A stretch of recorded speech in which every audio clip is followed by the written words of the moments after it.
Hello guys, today we will have a look at how to run servlets using Netbeans 8.2. For this we need to have Netbeans IDE 8.2 as well as JDK 8. After installing all the softwares we need to go for Netbeans IDE. Just open Netbeans IDE from the start menu, right? So here we have, or you can go for all programs and then you can directly get here Netbeans and then Netbeans IDE 8.2. When you have opened this one, you will got to see this screen. Now create a new project, say new project, and select Java Web from all the categories. Here we can have the Java, JavaFX and Java EE and all these things, and here we need to select Java Web and web application and say next, and give a project name for your web application. So my web application name is my web app, okay, and say next. Here you need to select your server as well as the Java EE version. Okay, I am going to select Apache Tomcat 8.2 0.27.0 and Java EE web for my Java EE version, and the context path is my web app. If you want, you can change this one, right? And if you want to select any framework, if you have already worked with any frameworks, then you need to say next. I don't want to use any frameworks here, so I am directly saying it as finish. Let me create yes, now a new project has been created here, right? So this is the index.html. I don't want to have any HTML page for my servlet application now. Okay, so what I'm going to do is I'm going to right click on my web app and say new and select servlet. Now the servlet here the servlet name is my servlet, and web app name is my web app, my project name is, and the source package will be the location, and make it as the default location and say next.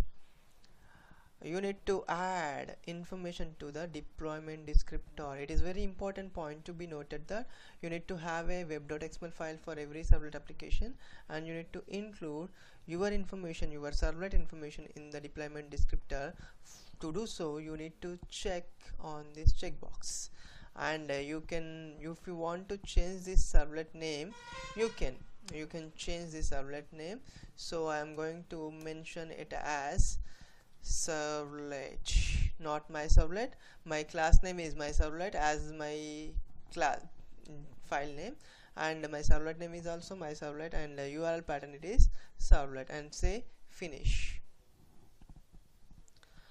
This is the program it has created, and it has process request is the function, okay, just like do post do get methods, okay, and here it is going to include the HTTP servlet methods also, just say plus, and it is going to have the do get method if you are going to use the do get, and do post method if you have used the post method, and get servlet information is also available here.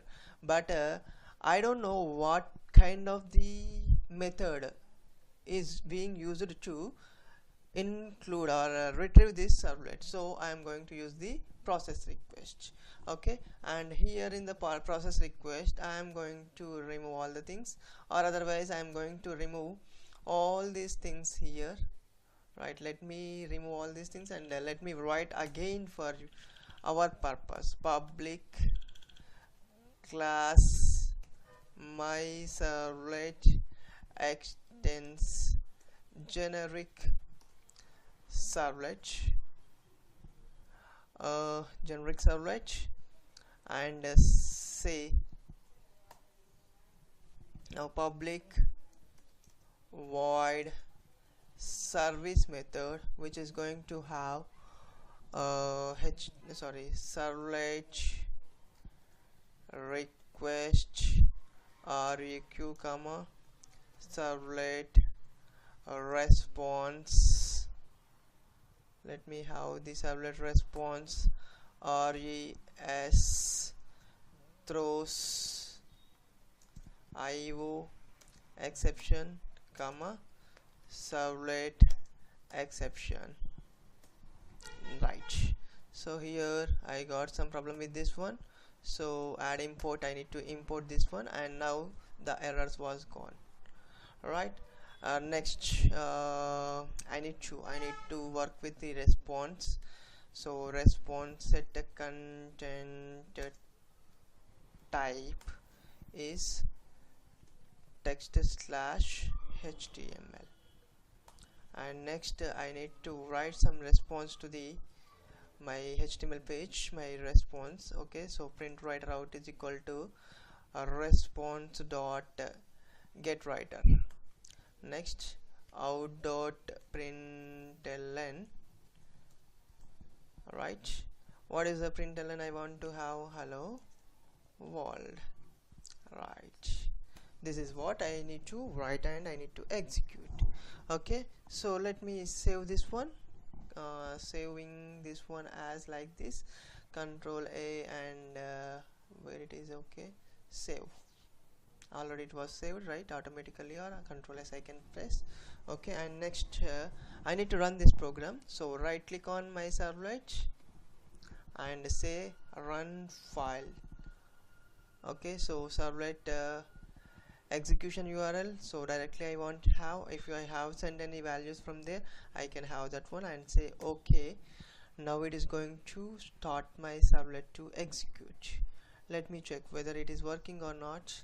Alright, say allow access. Every time you need to say allow access, allow access.